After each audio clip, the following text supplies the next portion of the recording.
Oi gente, eu sou a Rô, sejam bem-vindos à minha biblioteca e eu vim aqui do futuro, né, depois de ter editado esse vlog, dar alguns recadinhos, tá? Pra pelo menos explicar o contexto das coisas. Basicamente eu comecei a gravar esse vlog em puro surto e eu fui comentando sobre os acontecimentos do livro e dando a minha opinião ao mesmo tempo. Ele acabou ficando muito longo e com um spoiler do início ao fim. Então se você não leu o livro, não quiser saber nada do que acontece, eu vou deixar aqui nos cards e no box de descrição o vídeo de leitura do mês, onde eu converso um pouquinho sobre esse livro sem spoilers.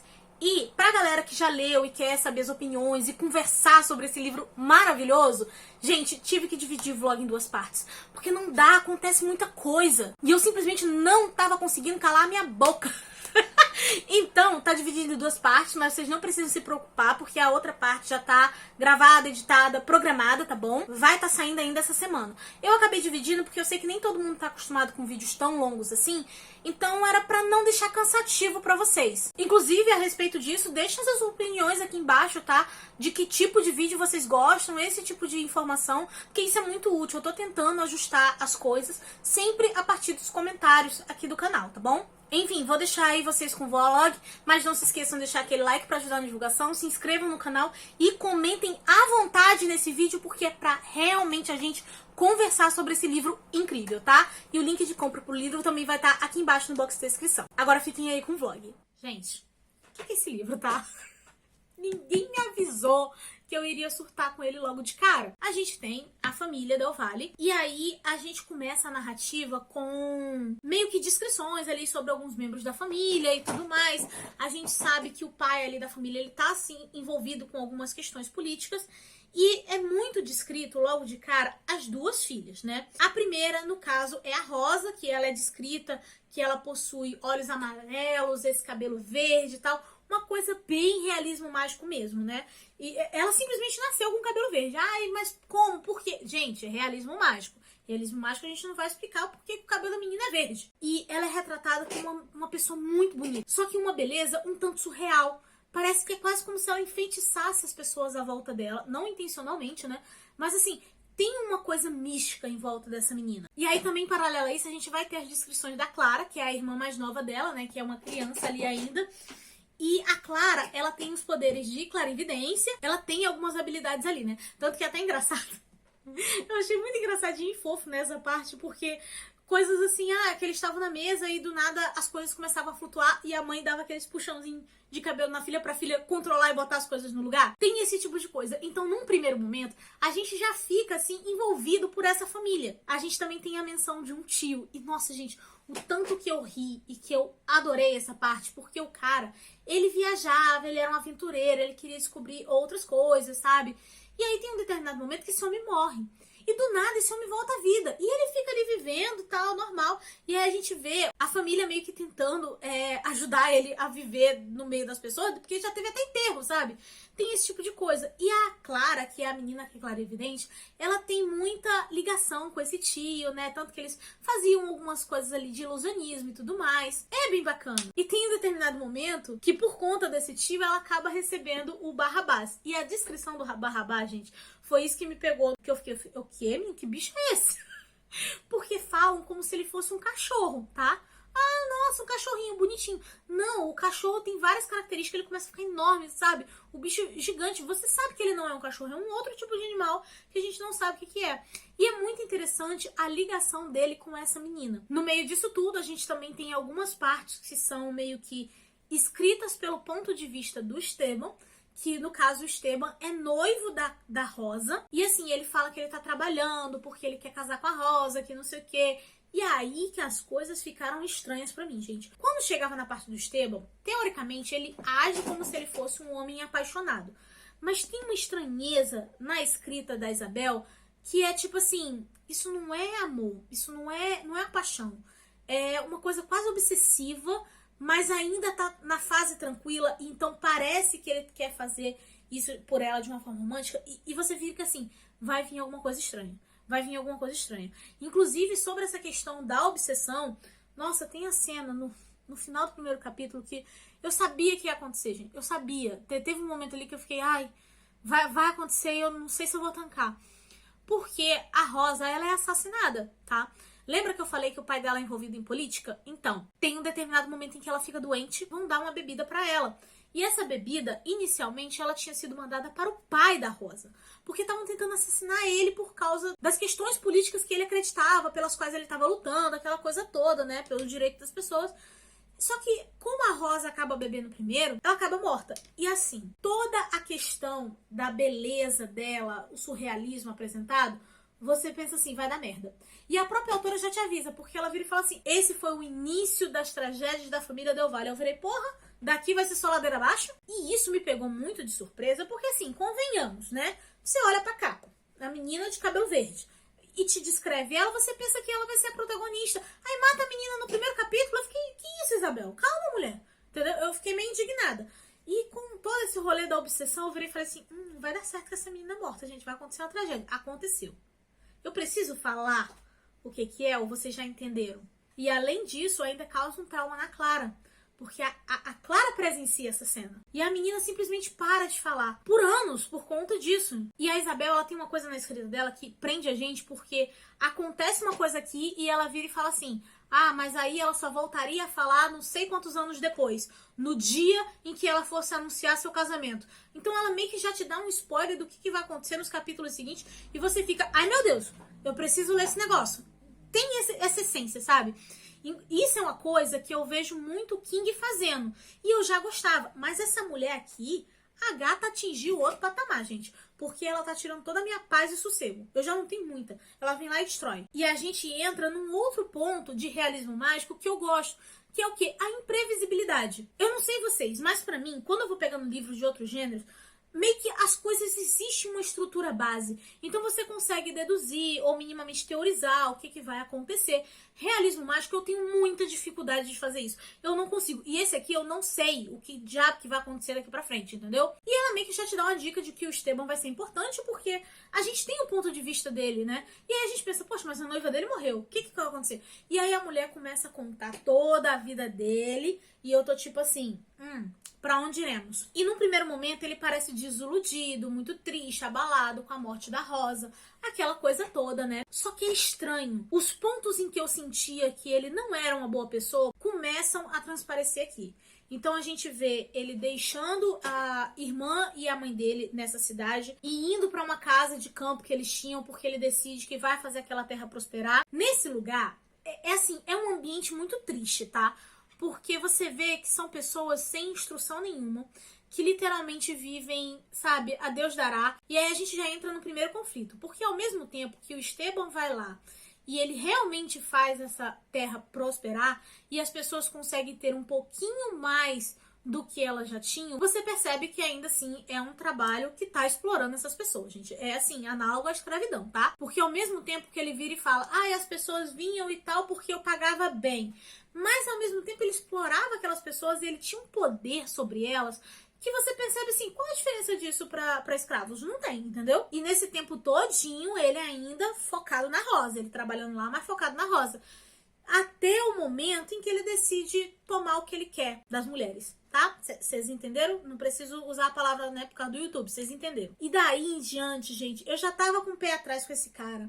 Já tinham me falado que ele era um escroto. Aconteceu isso aí, eu tô querendo que isso me pegue fogo, porque se ele pegar fogo, eu vou jogar gasolina em cima, entendeu? E daí em diante, a gente sabe que ele vai ter alguns filhos bastardos que ele não assumiu. O do pedaço que eu tô, parece que um deles talvez vá ter foco em algum momento da história. E, gente, me deu tanto nojo desse cara, porque Isabel Allende, ela, ao mesmo tempo que ela usa uma narrativa como se fosse uma outra pessoa tendo acesso à história dessa família e dessas pessoas aqui, que é a narrativa mais confiável nessa situação, você vê o quanto que ele faz mal àquelas pessoas, o como que ele age como dono delas e menosprezando e subjugando todas elas, e você vê o quanto que ele é uma pessoa ruim, mas ao mesmo tempo tem uns trechos dos capítulos que é pelo ponto de vista dele, e ele enxerga essas coisas como se fosse uma coisa boa.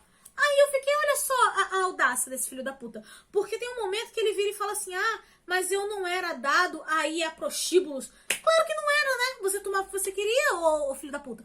Tem esse ponto. Então assim, você vai se irritando de um jeito que parece que é uma pessoa real, que se ele estivesse na minha frente, eu ia querer matar esse desgraçado. É esse o ponto, é isso que a Isabel Allende faz com você. Não satisfeita de estar me irritando com isso, tem um determinado momento que a mãe dele lá tá quase beirando a morte, vou já entrar no detalhe da família dele, tá? Que ela tá beirando a morte, que aí ele volta, né? Porque a pedido da irmã. Isso aí já passaram 9 anos, tá? Nesse esquema. Ele começa a querer se casar e tudo mais, aquela coisa, e ele simplesmente vai na casa dos Del Valle e noiva com a Rosa. Nossa... E assim, do nada começa a falar, depois desses 9 anos, né? E eu fiquei assim, meu Deus, o que tá acontecendo? E eu tô esperando assim, gente, tem que ter algum motivo pra Clara ter aceitado isso. Ela deve ter tido alguma visão, alguma coisa. O casamento dela tem que ser necessário lá na frente. Talvez a partir do nascimento de alguém que vá justificar esse sacrifício dela. Porque eles não se conhecem. E tudo bem, é um período em que às vezes existia os casamentos arranjados. Mas o contexto daqui, ele fica muito esquisito. E baseado em tudo que é apresentado dos poderes da Clara, a gente supõe que tenha que ter alguma coisa. Inclusive, acompanhando a Clara depois, né, a gente percebe o quanto que ela tem essa aura meio surrealista, meio mística, né? Enfim, eles noivam e realmente se casam. Então, assim, eu já tô pra morrer com isso, porque, olha... Ai, gente, depois de todas as desgraças que esse homem fez, não tem perdão. E aí ele casa com a Clara, que era uma criança que eu tava gostando no início do livro, porque eu fiquei apaixonada pela personalidade dela, a criança que eu queria proteger, então já me deu ódio desse homem. E aí a gente entra na questão da família dele, porque no meio de uma coisa e outra acontecendo, a gente vê um pouco da vida da irmã dele. Ela é uma personagem que a gente viu pouco dela até agora, no capítulo 4, mas ao mesmo tempo, a Isabel Allende, ela já construiu ela muito bem, ao ponto de ser uma personagem que tem muitos conflitos. Ela é basicamente o tipo de pessoa que acabou assumindo uma certa responsabilidade e que ela empacou naquilo e ela não sabe o que fazer com a própria vida depois disso. Eu entendo, mas ao mesmo tempo eu não gosto dela. E às vezes eu sinto um pouco de pena, porque ela meio que acabou presa numa situação em que ela teve que abrir mão da própria vida. E no caso, essa situação era cuidar da mãe. Só que essa decisão prejudica muito a vida dessa personagem em si. Ela passa a ser uma mulher egoísta, insegura. E aí chega um determinado momento em que ela se sente bem com o Esteban, né, o irmão, indo atrás dela, procurando ela pra, tipo assim, conversa com a família Del Valle, eu quero me aproximar da Rosa e tal. Então ela tá tão perdida na própria vida e sem um objetivo próprio que ela fica com a necessidade de ser útil pra alguma coisa. E que, tipo assim, não, se a pessoa não precisar de mim, eu não tenho serventia nenhuma. Tanto depois que passa todo esse rolê e ele vai se casar com a Clara, ela fica desesperada, porque ela sente que ela vai ser deixada de lado. Porque o irmão tava trabalhando e tava mandando dinheiro pra elas. E ela pensa assim, o que vai acontecer comigo agora? Porque ele vai ter a própria família. A nossa mãe faleceu, eu sou sozinha, eu já estou velha, porque, assim, não velha, tá, gente? Ela não é velha.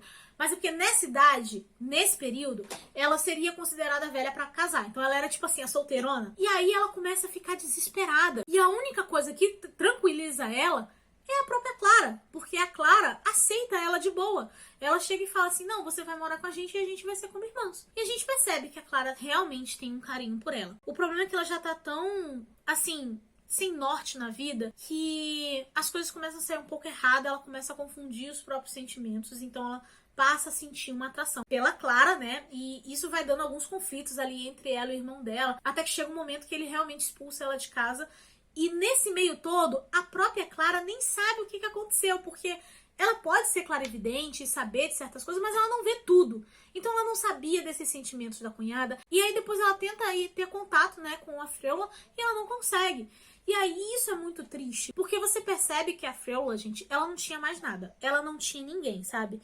E assim, dinheiro não é suficiente, porque ele põe ela pra fora de casa e ele vira e fala assim, não, você não vai passar necessidade, eu vou continuar bancando as coisas, é isso. Só que assim, ela já tinha deixado toda a vida dela em prol de outras pessoas. Era em prol da mãe, depois do próprio Esteban. Ela se dedicava muito a Clara, tanto que temos momentos, né, da gravidez da Clara e tudo mais, e ela completamente dedicada a cuidar da Clara. Por isso que eu falo que a minha impressão é que ela começou a confundir os próprios sentimentos, né? É uma mulher que também nunca teve um contato ali, né, mais sexual com outra pessoa, então ela estava começando a botar toda a devoção dela e toda a gratidão dela em cima da Clara, só que ao mesmo tempo, esse comportamento dela de, as pessoas têm que precisar de mim, é uma coisa negativa. E aí tem alguns determinados momentos que eu senti que ela fazia um drama pra não ser abandonada. Só que ao mesmo tempo, não é porque ela era uma pessoa ruim, é porque ela tava com medo, sabe? E assim, aparece pouco dela nesses 4 capítulos. Só que o pouco que aparece, a gente percebe que a autora já fez toda essa construção. E eu falei, gente, que escrita é essa? E o pior, teve gente lá no grupo que tava comentando sobre os livros da Isabel Allende. Esse foi o primeiro livro que essa mulher escreveu. Gente, eu tô desacreditada. Não tem como que a pessoa já começa com isso aqui de estreia? Com esse patamar de livro? Eu tô chocada. Eu tô realmente chocada. Questão do realismo mágico. Tem uma situação que começa a ter uma infestação de formigas dentro da fazenda. E aí o Esteban meio que tenta chamar especialista, tudo pra tentar resolver o problema, e não resolve. Aí tem o pai de um dos funcionários, né, que tava falando que sabia como resolver.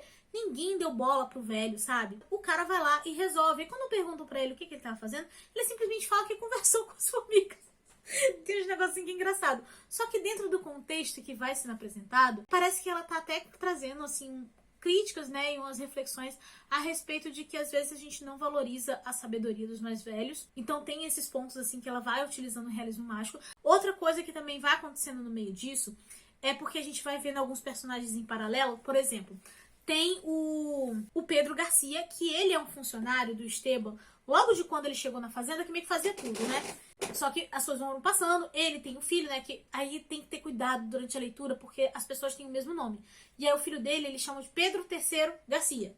Tem essas questões de o pessoal botar nome repetido. E aí, esse Pedro III, ele começa a desafiar o Esteban, não assim diretamente, mas começa a entrar nas questões políticas, porque é falado que ele fazia viagens sem autorização, que ele tinha contato com a literatura, que ele tentava trazer a literatura para outras pessoas da fazenda. Ele realmente queria trazer justiça para aquelas pessoas, porque ele sabia que aquilo estava errado, ele buscava a instrução. E sabe essa coisa da Isabel já ir dando os spoilers do futuro? Então, tem um momento que ela vira e fala assim, porque o Pedro III só tinha 2 amores, o pai dele, né, porque, enfim, é o pai, e a filha do patrão. Aí eu pensei, gente, ele vai se interessar pela Blanca, porque a Blanca é a primeira filha da Clara e do Esteban. E já é mencionado, né, que eles andavam juntos quando eles eram crianças, aquela coisa toda. Só que a gente tá acompanhando as gerações. Aí eu tô pensando, o Esteban vai infartar quando essa menina pegar esse garoto. Tomara que morra.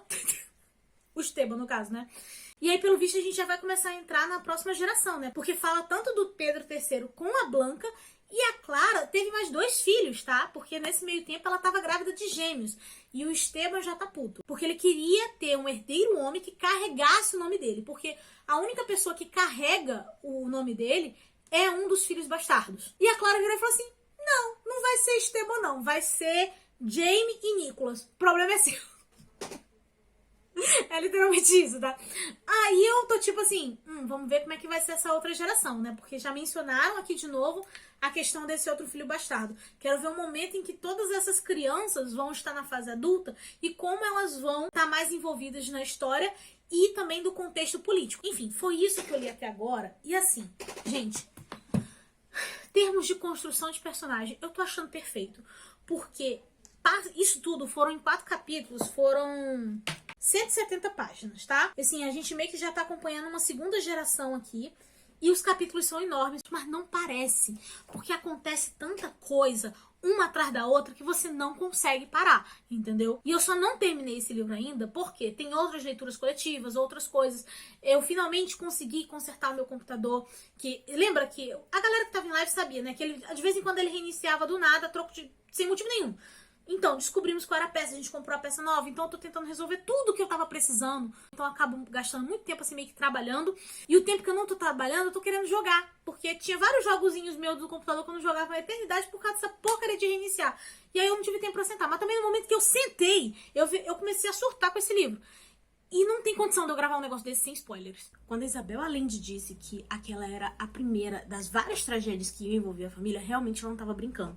E assim, gente, eu vou ter que ir conversando aqui, olhando o livro, né, as marcações que eu fiz, porque, cara, acontece tanta coisa que, assim, eu não quero me perder, tá? A gente já começa meio que com a morte da Férula, né, que é a irmã do Esteban, e não tem uma descrição muito apelativa ou melodramática ou qualquer coisa do tipo, mas a maneira que a autora traz isso, e pela construção dos capítulos anteriores, já bate uma tristeza, tá? Eu fiquei bem triste, porque assim, num belo dia, simplesmente, ela aparece na casa da Clara, se aproxima dela, coloca a mão no ombro e um beijo na testa. E depois disso ela simplesmente sai pela mesma porta que ela entrou. E nisso a gente já sabe que ela faleceu e era o espírito dela vindo se despedir. E a Clara, como ela já tá acostumada, né, com o sobrenatural, ela identifica que é o espírito da Fionnuala e é daí que permitem que ela saiba onde que a Fionnuala estava morando e aí vão atrás dela pra ver o que aconteceu e tudo mais. É até bem triste a gente ver a Clara preparando o corpo da cunhada. Passa muito o tom de como se ela tivesse, pelo menos uma última vez, tentando retribuir os cuidados que aquela mulher teve com ela. E é ainda mais triste, né, que quando tá tendo aquela organização, e aí vai ver as coisas da casa e tudo mais, eles acabam encontrando todo o dinheiro que o Esteban mandava pra ela. Só que observando a casa, o ambiente e tudo, a gente vê que ela era uma mulher que vivia muito em simplicidade. Então, a partir do momento que ele questiona, do tipo, por que ela vivia assim, se eu enviava dinheiro sempre? E a resposta da Clara é justamente que ele podia enviar o dinheiro que fosse, e podia sobrar esse dinheiro, mas faltava todo o resto pra ela. Então, assim, eu fiquei bem triste, né, porque a gente vê que ela morre sozinha. Então, assim, foi uma coisa que, apesar de não ser muito descritivo, a Isabel Allende consegue mexer com a gente.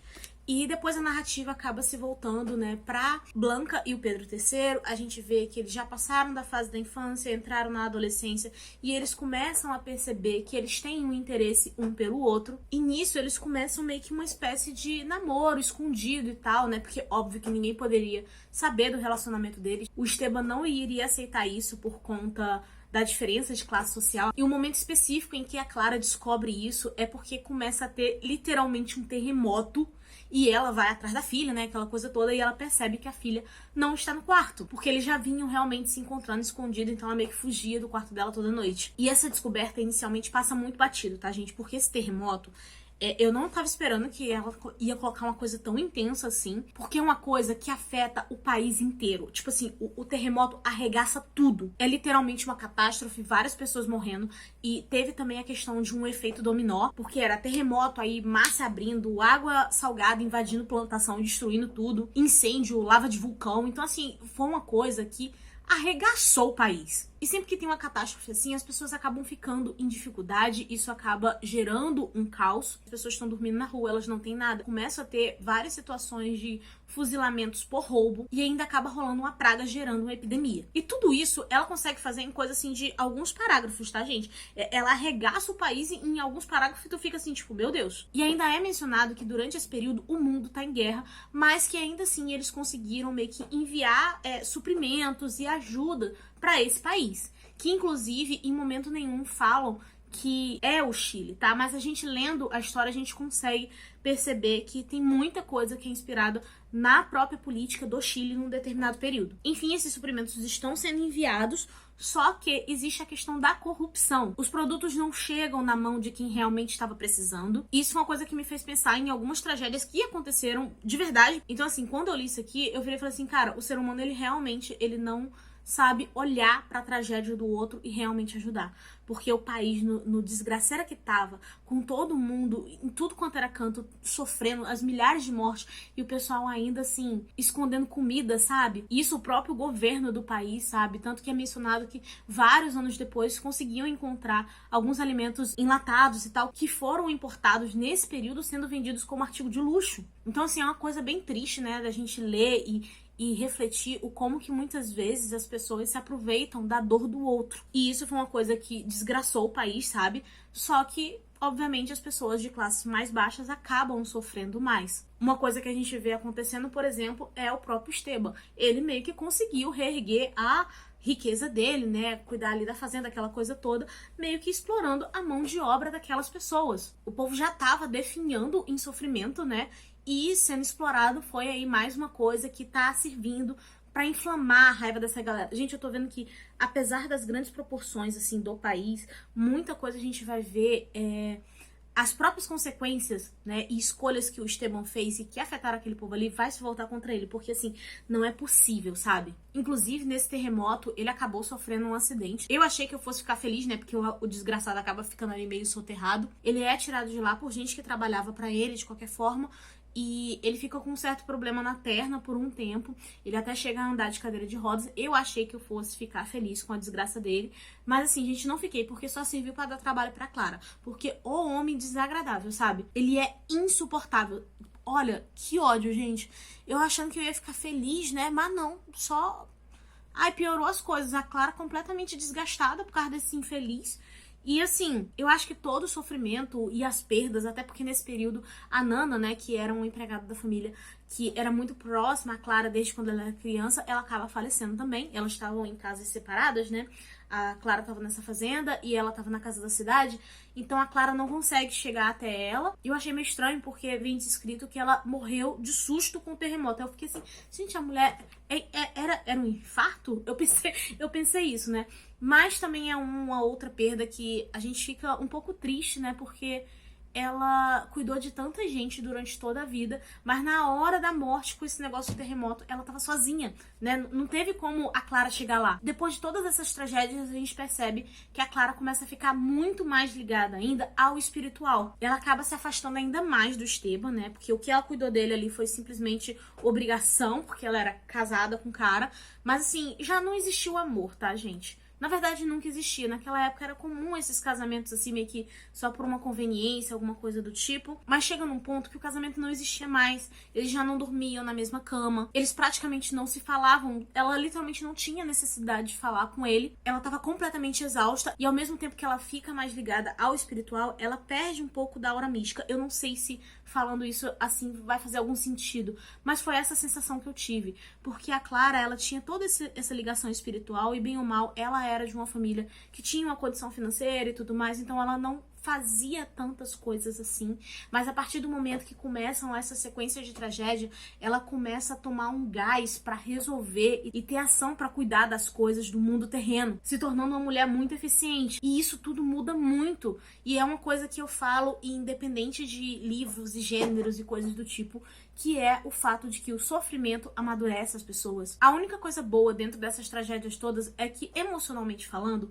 o Esteban começa a sofrer. Acho que é o suficiente? Não, mas ele começa a sofrer, porque ele começa a se sentir muito só. Todas as atitudes dele que ele foi tendo no decorrer da vida afastou as pessoas dele. A Clara simplesmente o despreza. E a gente vê isso muito bem porque é contado na parte que é pelo ponto de vista dele. Ainda não é sofrimento o suficiente, mas me satisfez um pouquinho, tá? E falando assim, gente, parece que o casamento deles mudou dessa forma muito rápida, mas não, isso foi no decorrer dos anos, né, que foi acontecendo, tanto que chega num ponto que a gente tá acompanhando também a Blanca e o Pedro III, e eles já estão, tipo assim, com 20, 23, 24 anos. Então é uma coisa que é gradativa. E é isso que tá me pegando nesse livro, gente. Porque, assim, é um capítulo e acontece 1 milhão de coisas. Passa um gap, assim, de tempo enorme. Inclusive, esse tempo todinho, né, que a Blanca começou o namoro dela ali na adolescência, agora ela já tá com 24. Ela seguiu com o relacionamento dela com o Pedro III escondido esse tempo todo. Inclusive,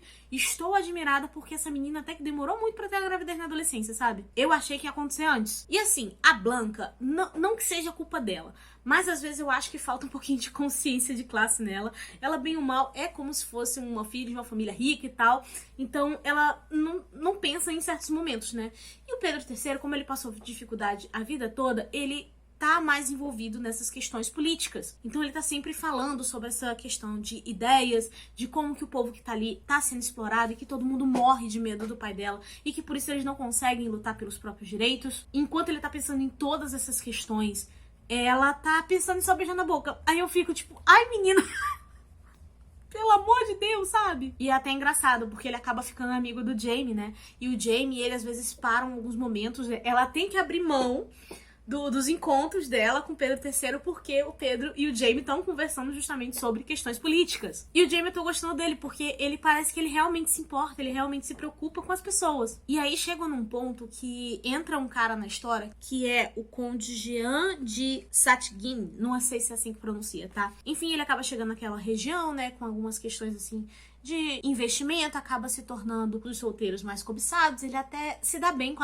com a Blanca, mas nada assim romântico, tá? Eles se dão bem e ele quer casar com ela, mas a gente percebe que é por conta de interesse financeiro devido à riqueza do Esteban. E ele começa a suspeitar que a Blanca não quer casar com ele porque existe alguém. E daí, gente, é só ladeira abaixo, tá? Porque ele segue a Blanca e ele chega a ver ela como uma pessoa, ele não consegue identificar quem é essa pessoa, porque, enfim, tá de noite, eles estavam no escuro, aquela coisa toda. E ele decide ir contar pro Esteban. O Esteban já imagina quem seja a pessoa. E, cara, é uma cena, assim, que realmente tu fica bem impactado, tá? Porque esse homem, cara, ele pega um cavalo e vai atrás da Blanca. Ele sai de casa literalmente com o demônio no corpo, porque, pelo amor de Deus. E aí ele chega a encontrar a Blanca no meio do caminho, né? E a garota é simplesmente chicoteada. Ele desce do cavalo, começa a sacudir essa menina e querendo obrigar ela a falar quem seja. Ele só queria uma confirmação, tá? A verdade era essa. E ele perguntando quem era, ela negando, dizendo que nunca ia falar. E isso tudo, assim, numa madrugada. Então, a própria Clara acorda sem saber direito o que tá acontecendo. Ela começa a ir correr atrás do marido. Quando ela chega, ela já encontra a filha, assim, toda ensanguentada e suja, assim, de barro, assim. O que esse homem fez com a menina, sabe? Aí o Pedro II, que é quem, assim, meio que o funcionário mais próximo ali do Esteban, é quem acaba ajudando a Clara a levar a Blanca, sabe? Porque a menina fica num estado terrível ali. E assim, a gente vê que ele tá calado, que ele tá simplesmente ali ajudando como se fosse um simples empregado, mas você sente a angústia desse homem. Porque ele sabe, por mais que ninguém tenha falado, eles sabem que é a Blanca e o Pedro III, e ele já tá pensando assim, esse homem vai matar o meu filho. E aí depois dela prestar assistência à filha, né, que ela vai ali falar com o Esteban tá completamente descontrolado, gente. É uma cena assim, um puta barraco, sabe? E aí é gritaria, é xingamento, e ela acusando o Esteban, é um bate-bate de móveis, e ele resmungando sobre o cara, que não sei o que, porque pegou minha filha e tal.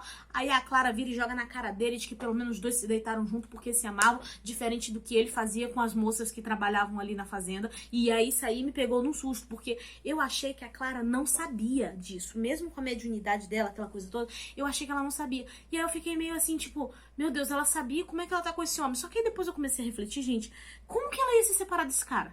No período em que se passa a história, eu não sei nem se existia divórcio. E também, assim, como que ela ia... Sabe? Como que ela...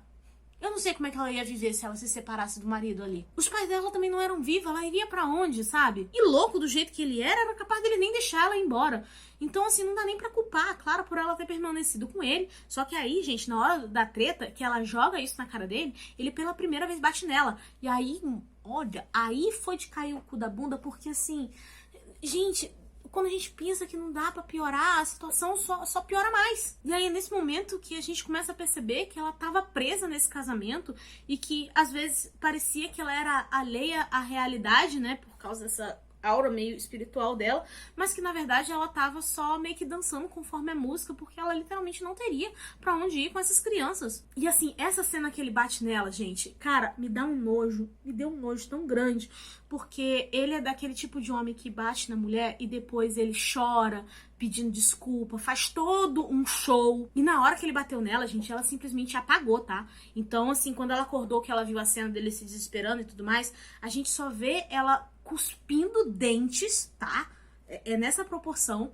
E ele, naquele show dele todo, ela simplesmente levanta, sem falar nada, sem direcionar a palavra a esse homem. Ela sai dali e acaba sendo o Pedro II que ajuda ela também. E esse é um cara, gente, que eu fiquei com muita pena dele, tá? Porque a gente vê que ele tava fazendo o que podia pra poder ter dinheiro e sustentar a família, tanto que ele acabou se vendo nessa de trabalhando, é como se ele fosse um administrador ali da fazenda, tá? Então ele tava preso naquela situação financeiramente e sem coragem de enfrentar o Esteban, mesmo sabendo tudo do que ele fazia, e ao mesmo tempo ele já tinha esse medo pelo filho dele, né? Porque o filho dele envolvido nessas questões políticas, ele ficava pensando assim, gente, o Esteban ouvindo essas ideias, ele vai matar meu filho a qualquer momento. E aí, pra piorar, ainda pegou a filha do cara. Então ele sempre pisava em ovos, ele falava pro filho ter cuidado, porque o Esteban não ia gostar dessa coisa dele se colocando em defesa dos trabalhadores e tudo mais. E durante o período em que o Esteban tava na cadeira de rodas e que a Clara teve que assumir muita coisa ali na fazenda, ele acabava tendo que trabalhar junto com ela. Então eles acabaram se aproximando e tudo mais. A gente vê que surge uma espécie de amizade e companheirismo deles dois. de uma forma que eles estão tentando manter as coisas em ordem, mas que os dois são prisioneiros. Inclusive, teve um momento em que eu imaginei que talvez fosse acontecer alguma coisa, né? Sei lá, a Clara trair o Esteban com ele, mas não. Eu acho que foi mais um ponto de solidariedade um com o outro. Tanto que, gente, depois de 2 dias que isso aí passa, ele que ajuda a Clara a pegar a filha e ir pra casa da cidade, porque ela não quer ficar mais na mesma casa que o Esteban. Ele vai lá, coloca elas no trem, aquela coisa toda, e logo depois ele vai embora da fazenda. Ele decide não trabalhar mais pro Esteban, e aí é o Esteban pedindo pra ele ficar, porque bem ou mal ele era um bom funcionário, né, aquela coisa toda, e ele virando e falando assim, não tem como. Ele desolado, assim, angustiado, porque ele sabe que o filho dele tá jurado de morte. E nesse momento, tem descrições ali também do próprio Esteban, a gente vê que ele começa a sofrer bastante com essa questão da solidão, né, de como ele tá sendo deixado sozinho, de como todo mundo se afasta dele. Eu acho pouco, tá, gente? Mas a Isabel Allende, tudo bem. Eu acho que ela tá meio que indo pra essa linha do sofrimento mais psicológico. Aí, como se a merda não pudesse piorar, vocês lembram do filho bastardo do Esteban? Então, tem um neto também. Esse neto também se chama Esteban Garcia, tá? E ele conta pro Esteban onde o Pedro III tá em troca de uma recompensa. E aí, meu filho, é um destroço, os dois entram na porrada, né? Ele acaba cortando os dedos do Pedro, só que o Pedro consegue fugir. E aí, o Esteban, o neto no caso, né, vai lá cobrar a recompensa dele, ele não paga o moleque. Aí eu pensei, vai dar merda, como se já não tivesse dando merda o suficiente, né? E tudo isso que eu falei até agora rolou em 2 capítulos. Eu falei, gente, tem muito papo a rolar ainda, sabe? Então, assim, eu não sei o que vai ser de mim no final desse livro. E eu acho, gente, assim... E outra coisa, tá toda hora frisando a questão de como que o Esteban acaba envolvido em algumas questões políticas, né? Sempre essa questão tá meio assim, conservadores versus trabalhadores, sabe, na história. E aí sempre tem alguma coisinha pegando essa linha, e eu tô pensando assim, cara... Essa questão política vai acabar evoluindo, vai dar uma desgraceira do cacete. E assim, a gente fica preso na história porque tem essas coisas assim que meio que estão num plano de fundo ainda, mas elas estão crescendo, então acho que mais pra frente vai ter realmente uma grande questão política dentro dessa história. E as partes em que acontecem dentro dessa família, né, todo esse caos, é uma vibe assim novelona que tu fica entretido, então você se preocupa, você tem ódio, porque, gente, botasse o Esteban na minha frente, eu ia arrebentar esse homem no cacete, entendeu? Então, assim, eu tô completamente envolvida, tô completamente apaixonada pelo livro e pela escrita, porque apesar dos capítulos desse livro serem grandes, é tanta coisa acontecendo seguida. Tudo bem, tem um intervalo de anos, né, então não dá a sensação de que ela tá correndo com a história, mas ainda assim, são tantas coisas acontecendo que você não consegue parar, entendeu? Então, eu tô sentindo que eu tô atrasada nessa leitura coletiva só pelo tumulto e o fato de que, como tem o Projeto das Corvas e eu tava lendo o Canção dos Ossos, e assim, é um livro, gente, que eu tô simplesmente odiando. E como tem a live, eu tenho prazo pra terminar aquele livro ali, então eu fiquei empacada nele, e agora que eu tô pegando a Casa dos Espíritos. Mas isso aqui, se eu tivesse pego esse livro aqui em condições normais, sabe, sem o outro livro lá me atrapalhando, pelo amor de Deus, isso aqui teria sido devorado. Inclusive, eu pretendo terminá-lo pelos próximos dias, porque, olha, eu não tenho saúde mental pra acompanhar tudo isso aqui não, porque eu não sei nem pra onde é que essa desgraceira toda vai.